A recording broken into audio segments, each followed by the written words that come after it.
नमस्कार, मैं इकबाल। आज हम शुरू करने वाले हैं जावास्क्रिप्ट। क्या है जावास्क्रिप्ट? आप HTML सीख चुके हैं, CSS सीख चुके हैं।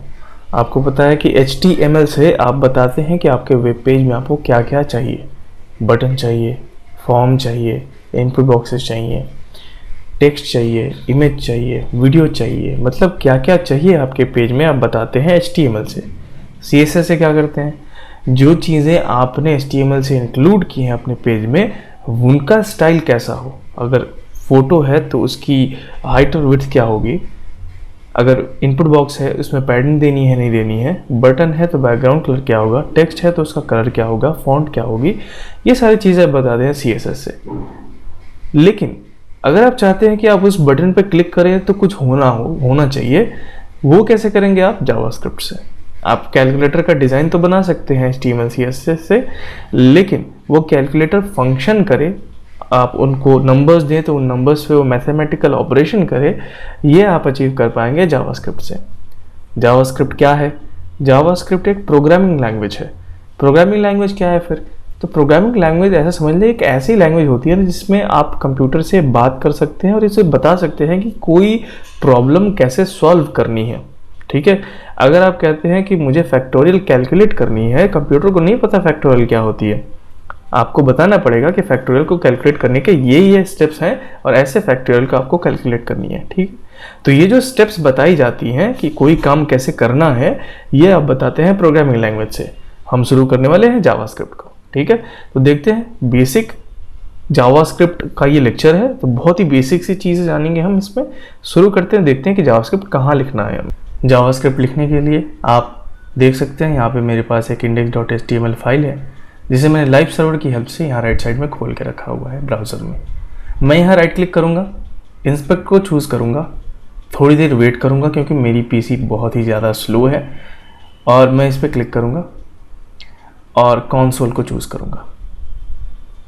कंसोल क्या है? बेसिकली एक प्लेग्राउंड है जहाँ पे आप अपने आइडियाज़ को टेस्ट कर सकते हैं। ये कुछ ज़्यादा ही हो गया, आइडियाज़ टेस्ट नहीं कर सकते, मतलब अगर आपके पास कोई स्टेटमेंट है, कोई एक्सप्रेशन है, जावास्क्रिप्ट की एक सिंगल लाइन ऑफ कोड है या मल्टीपल लाइन्स ऑफ कोड है जिन्हें आप टेस्ट करना चाहते हैं, वो आप कर सकते हैं यहाँ पे कंसोल में। आप इसको चाहे तो कैलकुलेटर की तरह भी यूज़ कर सकते हैं। तो लेट्स सी कि हम इसे कैलकुलेटर की तरह कैसे यूज़ करेंगे। मैं यहाँ पे आ जाता हूँ, मुझे दो नंबर्स को आपस में जोड़ने हैं। मैं कहूँगा 2 + 2 और मुझे रिजल्ट 4 मिल जाएगा। 2 - 2। मल्टीप्लिकेशन के लिए आप एस्ट्रिस्क का यूज़ कर सकते हैं, डिवीजन के लिए // का। अगर आप रिमाइंडर फाइंड आउट करना चाहते हैं then you can use the modulus operator, जो कि बेसिकली एक परसेंटेज होता है। जैसे मैं कहता हूँ कि 4 को अगर मैं 3 से डिवाइड करूंगा तो रिमाइंडर क्या बचेगा? तो 1 बचेगा, राइट। अगर आप एक्सपोनेंशिएशन करना चाहते हैं तो आप यूज़ कर सकते हैं एक्सपोनेंशिएशन ऑपरेटर का। जैसे मैं कहना चाहता हूँ 2⁻³ और मुझे इसका रिजल्ट मिल जाएगा। ठीक है, तो ये बहुत ही बेसिक से मैथमेटिकल ऑपरेटर्स हैं जिनका आप यूज़ कर सकते हैं। तो अभी हमने कैलकुलेटर की तरह यूज़ किया कंसोल को। अब देखते हैं कि हमारी जो HTML फाइल है, हम उसमें किस तरीके से जावास्क्रिप्ट कोड को लिख सकते हैं और फिर उसे एग्जीक्यूट करा सकते हैं। वैसे एग्जीक्यूशन के लिए आपको तो कुछ नहीं करना, आप कोड लिख दें, HTML फाइल खुलेगी, जावास्क्रिप्ट कोड अपने आप एग्जीक्यूट कर लिया जाएगा। कैसे करनी है? यहाँ पे आएंगे अपने HTML फाइल में और यूज़ करेंगे स्क्रिप्ट टैग का। मैं यहाँ क्लोजिंग बॉडी टैग के ऊपर स्क्रिप्ट टैग का यूज़ करूँगा और आपको भी यही करना है अभी के लिए। ठीक है, ये समझना है आपको मैं क्यों यूज़ कर रहा हूँ, इसकी अपनी वजह है और आपको अभी समझने की ज़रूरत नहीं है। बस ये ध्यान रखें कि आप क्लोजिंग बॉडी टैग के ऊपर ही स्क्रिप्ट टैग का यूज़ करें। इसके अंदर अगर मैं 2 + 2 लिख दूँ और मैं सेव करूँ अपने फाइल को और ये फाइल रीलोड हो, यहाँ पे आप देख सकते हैं, तो क्या जो हमने 2 + 2 लिखा उसका रिजल्ट आपको कंसोल में दिख रहा है?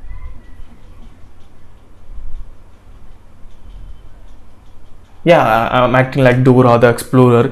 हाँ, नहीं दिख रहा। क्यों नहीं दिख रहा? क्योंकि आपने कहा कि 2 और 2 को आपस में जोड़नी है, आपने ये नहीं कहा कि कंसोल में भी लॉग करनी है। ठीक है, तो अगर आप कहना चाहते हैं कि इस 2 + 2 का जो रिजल्ट है, इस एक्सप्रेशन का जो रिजल्ट है, उसे कंसोल में लॉग करो, तो आपको लिखना होगा console.log 2 + 2। और फिर जब आप इसे सेव करेंगे तो आप देखेंगे यहाँ पे रिजल्ट आपका 4 जो है कंसोल में लॉग हो जाएगा। इसी तरीके से कोई भी एक्सप्रेशन है तो आप उसके लिए console.log लिख सकते हैं। क्या कोई टेक्सचुअल इंफॉर्मेशन भी हम लॉग कर सकते हैं कंसोल में? हाँ, कर सकते हैं, लेकिन उसे डबल या सिंगल कोट से इनक्लोज करना होगा। जैसे मैं कहना चाहता हूँ hello world, so I will say console.log hello world. Okay, जैसे मैं इसे सेव करूंगा आप देखेंगे यहाँ पे हेलो वर्ल्ड मुझे कंसोल में दिख जाएगा। मैंने इसे डबल कोट से इनक्लोज किया, आप चाहते तो इसे सिंगल कोट से इनक्लोज कर देंगे। अब बात करते हैं वेरिएबल्स के बारे में। वेरिएबल्स क्या होते हैं? बेसिकली कंटेनर्स होते हैं, बॉक्सेस होते हैं, जिनमें आप कोई वैल्यू स्टोर कर सकते हो, ज़रूरत पड़ने पे उन वैल्यूज़ को एक्सेस कर सकते हो और ज़रूरत पड़ने पे उन वैल्यूज़ को चेंज भी कर सकते हो। जैसे कि मैं एक कंटेनर बनाना चाहता हूँ जिसमें मैं कुछ स्टोर कर सकूँ। जैसे मैं कहना चाह रहा हूँ लेट a इक्वल्स 50, राइट। अब ये जो a है वो एक वेरिएबल है जिसमें हमने 50 को स्टोर कर रखा है। मतलब अगर आप कोई यहाँ पे स्टेटमेंट लिख रहे हैं तो आप एंडिंग मार्क करने के लिए सेमीकोलन लगा भी सकते हैं, नहीं भी लगा सकते हैं। हालांकि अच्छी प्रैक्टिस होगी अगर आप सेमीकोलन लगाएं तो, ठीक है। तो मैं भी काम करता हूँ, हर स्टेटमेंट के एंड में मैं यहाँ पे सेमीकोलन लगा देता हूँ, राइट। ओके, तो हमने एक ए वेरिएबल बनाया जिसमें हमने 50 को स्टोर कर दिया। अब अगर मुझे इस वेरिएबल की वैल्यू को एक्सेस करनी है तो मैं लिखूंगा console.log और डायरेक्ट ही a लिखूंगा। मुझे डबल कोट से इनक्लोज करने की जरूरत नहीं है। डबल कोट से इनक्लोज करने का मतलब हुआ कि मैं a as it is log करना चाहता हूँ कंसोल में, और बिना डबल या सिंगल कोट के इनक्लोज किए लिखने का मतलब है कि मैं a वेरिएबल की वैल्यू जो कि है 50 को लॉग करना चाह रहा हूँ कंसोल में। अगर आप देखेंगे तो यहाँ पे मुझे कंसोल में 50 देखने को मिलेगा, ठीक है। कैसे किया मैंने? वेरिएबल कैसे बनाया? मैंने लिखा लेट a, मैंने कहा a नाम का एक वेरिएबल बनाओ जिसकी वैल्यू 50 होगी, और फिर मैंने कंसोल में a की वैल्यू को लॉग कर दिया। मैंने कहा कि हम एक बॉक्स बना सकते हैं, बेसिकली एक वेरिएबल बना सकते हैं जिसमें कोई वैल्यू स्टोर कर सकते हैं, जरूरत पड़ने पे उन्हें एक्सेस कर सकते हैं, वो भी हमने कर लिया।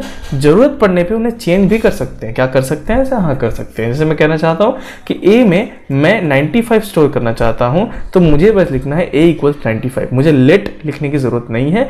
लेट सिर्फ तभी यूज करूंगा जब मैं वेरिएबल पहली बार डिक्लेयर कर रहा हूँ इस नाम से।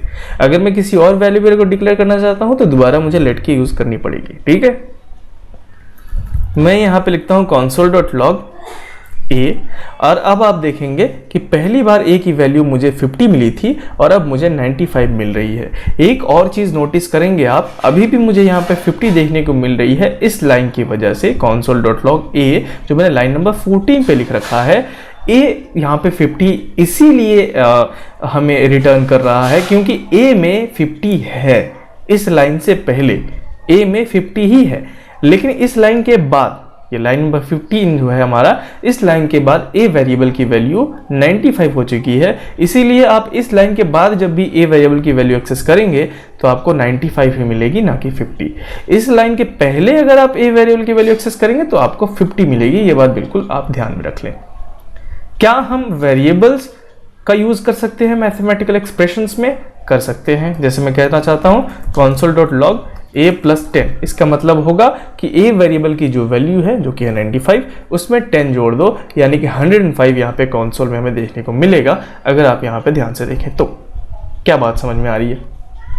क्या हम दूसरा वेरिएबल बना सकते हैं कोई? हाँ, बना सकते हैं। आप लिखेंगे लेट जैसे b इक्वल्स 90, ठीक है, और फिर आप कंसोल में लॉग करेंगे b, और आप देखेंगे, मैं जरा सब में सेमीकोलन ऐड कर दूं जरा।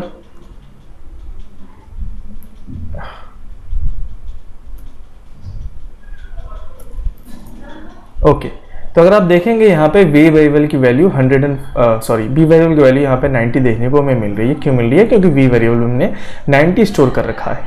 अब मैं चाहूँ तो दोनों वेरिएबल्स पे मैथमेटिकल ऑपरेशन कर सकता हूं। जैसे मैं कहना चाहता हूं मुझे a + b की वैल्यू चाहिए तो मैं लिखूंगा a + b, और मुझे जो रिजल्ट है वो देखने को यहाँ पे मिल जाएगा 185।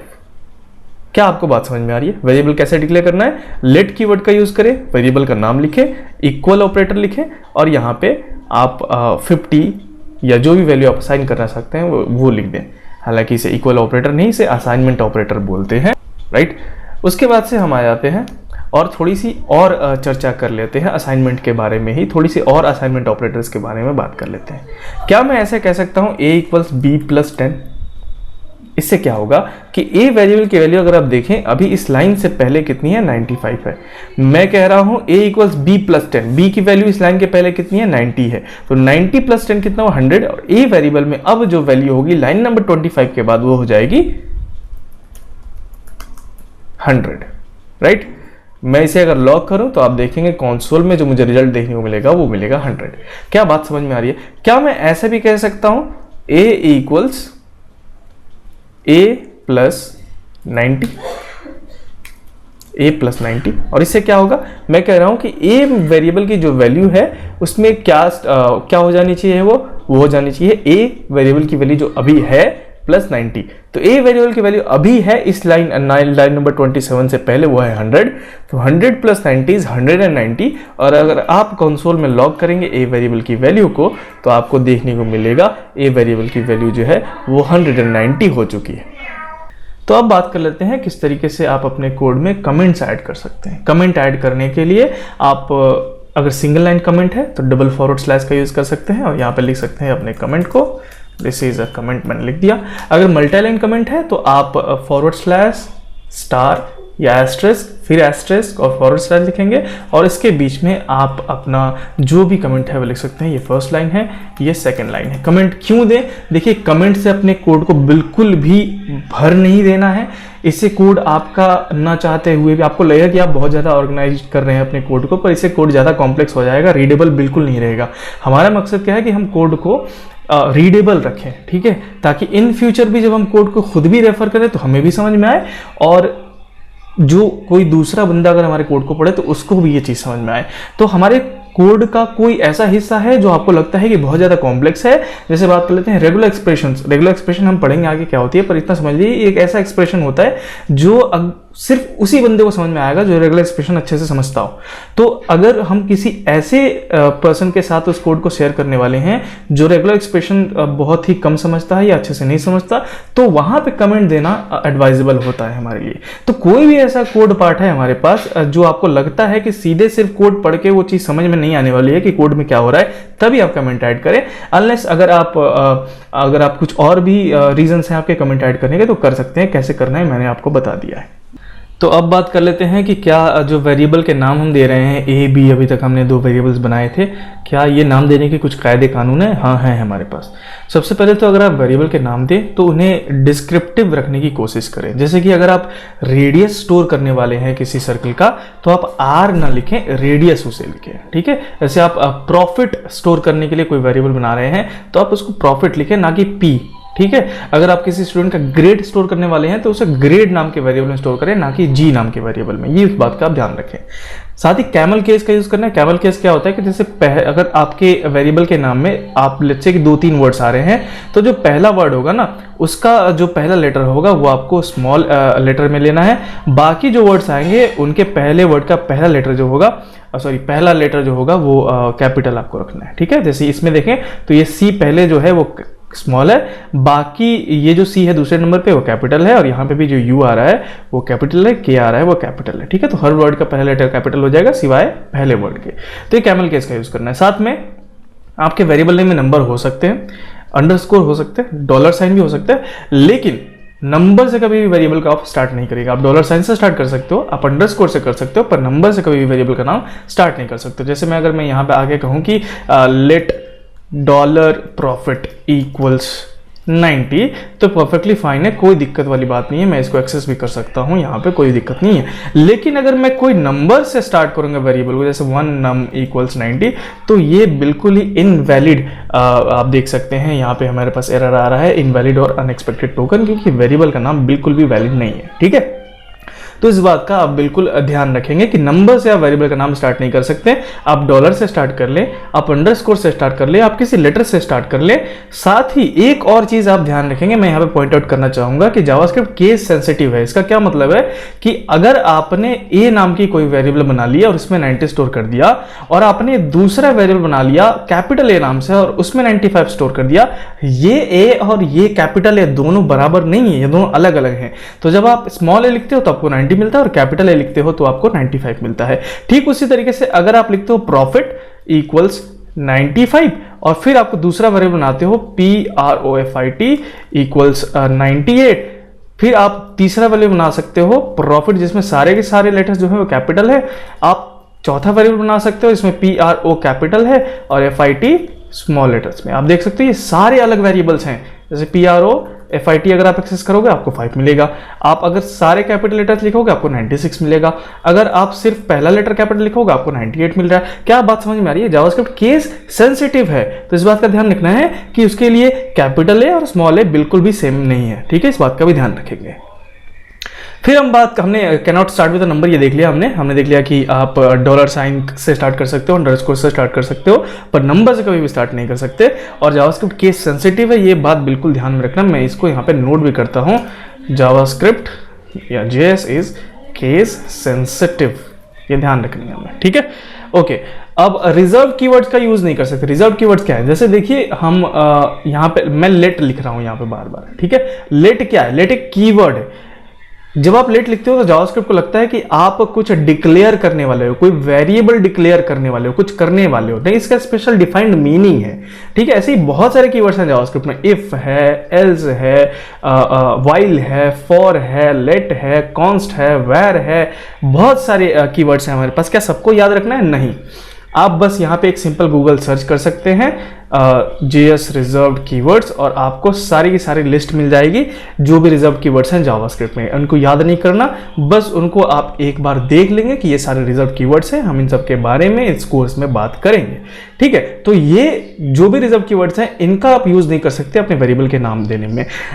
फॉर एग्जाम्पल, अगर मैंने कहा इफ एक जो है रिजर्व कीवर्ड है, तो मैं ऐसा नहीं कर सकता लेट इफ इक्वल्स 90, ये बिल्कुल भी मैं नहीं कर सकता। ठीक है, लेकिन जैसे कि मैंने कहा जावास्क्रिप्ट केस सेंसिटिव है, तो क्या मैं लेट इफ कर सकता हूं?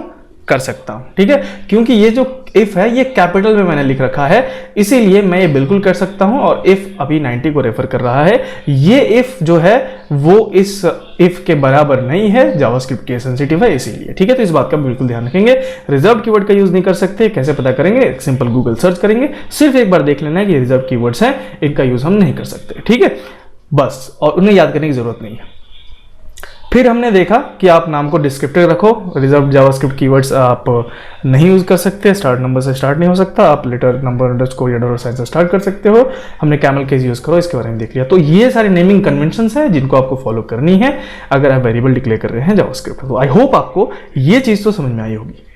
तो अब हम बात करेंगे इंक्रीमेंट और डिक्रीमेंट ऑपरेटर्स के बारे में। ठीक है, मेरे पास लेट्स से एक वेरिएबल है लेट a इक्वल्स 90, और मैं यहाँ पे लिखता हूँ console.log a प्लस प्लस, और अगले लाइन पे लिखता हूँ console.log a। क्या आप गेस कर सकते हैं इन दोनों लाइंस का आउटपुट क्या होगा? इस लाइन से हमें क्या आउटपुट मिलेगी और इस लाइन से हमें क्या आउटपुट मिलेगी? मैं आपको बताता हूँ। इस लाइन से हमें आउटपुट मिलेगी 90 और इस लाइन से हमें आउटपुट मिलेगी 91। एक्चुअली ये जो प्लस प्लस मैंने लास्ट में लगा रखा है, इसे बोलते हैं हम लोग पोस्ट इंक्रीमेंट ऑपरेटर। इसका मतलब क्या होता है कि पहले a की वैल्यू आप रिटर्न करो, मतलब अगर कंसोल में लॉग करने जा रहे हो a की वैल्यू, तो पहले a की वैल्यू जो अभी है इंक्रीमेंट से पहले वो आप रिटर्न कर दो, तो 90 हमें मिल जाएगा और 90 कंसोल में लॉग कर दिया जाएगा। और फिर वैल्यू रिटर्न करने के बाद a वेरिएबल की वैल्यू 1 से बढ़ा दो। तो इस a प्लस प्लस का क्या मतलब है? पहले तो a की वैल्यू रिटर्न करेगा, फिर a की वैल्यू को 1 से बढ़ा देगा, तो 91 हो जाएगी इस लाइन के बाद। तो यहाँ पे हमें 90 देखने को मिलेगा, पर यहाँ पे हमें 91 देखने को मिलेगा। इसी वजह से अगर मैं इसे सेव कर दूं तो आप देखोगे पहले लाइन से हमें 90 और दूसरी लाइन से हमें 91 देखने को मिल रहा है, राइट। अगर मैं इस चीज को उल्टा कर दूं, मैं प्लस प्लस की जगह पे प्लस प्लस a लिख दूं, तो इसका मतलब क्या होता है कि पहले आप इंक्रीमेंट कर लो और फिर आप वैल्यू रिटर्न करो। इसे बोलते हैं प्री इंक्रीमेंट ऑपरेटर। तो पहले a की वैल्यू इंक्रीमेंट करेंगे, मिलेगा 91, तो इस लाइन से भी हमें 91 ही आउटपुट देखने को मिलेगा और इस लाइन से भी हमें 91 ही आउटपुट देखने को मिलेगा। अगर आप इसे देखोगे दोनों लाइन से हमें 91 आउटपुट देखने को मिल रहे हैं।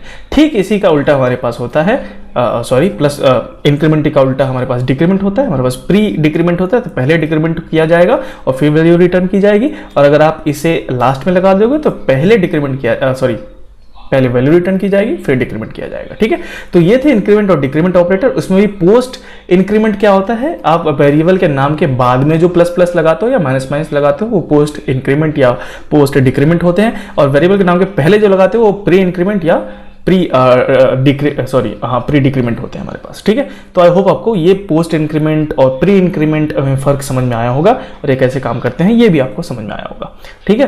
तो अब हम कुछ और बात कर लेते हैं, कुछ और असाइनमेंट ऑपरेटर्स के बारे में बात कर लेते हैं। जैसे कि आप ये कह सकते हो लेट a इक्वल्स 90, आप ये लिख सकते हो, कोई दिक्कत वाली बात नहीं है। आप अगर कहना चाहते हो a इक्वल्स a प्लस 10, इस सेम चीज को आप कैसे लिख सकते हो, आप ऐसे भी लिख सकते हो, मैं इसे कमेंट कर देता हूं। आप इस सेम चीज को लिख सकते हो a प्लस इक्वल्स 10, मतलब a इक्वल्स a प्लस 10 लिखो या a प्लस इक्वल्स 10 लिखो, बात बिल्कुल बराबर है। आप यहां पे आकर देखोगे, कंसोल में लॉग करोगे a वेरिएबल की वैल्यू, तो आपको a वेरिएबल की वैल्यू यहां पे दिख जाएगी कि क्या है। मैं इसे जरा सेव कर देता हूं और देखता हूं a वेरिएबल की वैल्यू 100 आ रही है। इसका मतलब क्या है कि a वेरिएबल में क्या स्टोर कर रहे हैं हम, a की जो पुरानी वैल्यू है जो कि 90 प्लस 10 जो कि हो जाता है 100, तो हम a वेरिएबल में 100 यहाँ पे स्टोर कर रहे हैं।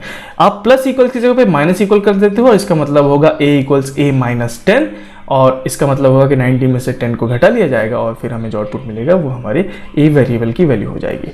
आप यहाँ पे इसे मल्टीप्लाई इक्वल लिख सकते हो और वही काम करेगा। आप यहाँ पे डिवाइड इक्वल भी लिख सकते हो, आप चाहो तो यहाँ पे मॉडुलस इक्वल भी लिख सकते हो, a इक्वल्स a मॉडुलस 10, यहाँ पे 0 मिलेगा ऑब्वियसली, क्योंकि अगर आप 90 को 10 से डिवाइड करोगे तो रिमाइंडर 0 बचेगा। आप एक्सपोनेंशिएशन भी कर सकते हो, ये भी आप कर सकते हो, ये आपकी मर्जी है, ठीक है।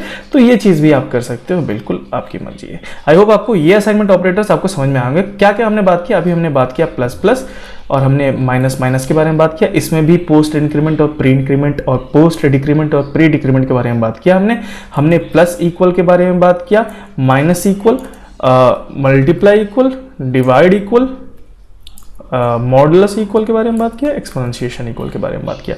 तो ये सारे ऑपरेटर्स के बारे में बात किया, ये सारे सारे असाइनमेंट ऑपरेटर्स है और ये हमारे पास इंक्रीमेंट और डिक्रीमेंट ऑपरेटर हैं जिनके बारे में हमने बात कर लिया है, ठीक है। आई होप आपको ये चीज़ तो समझ में आई।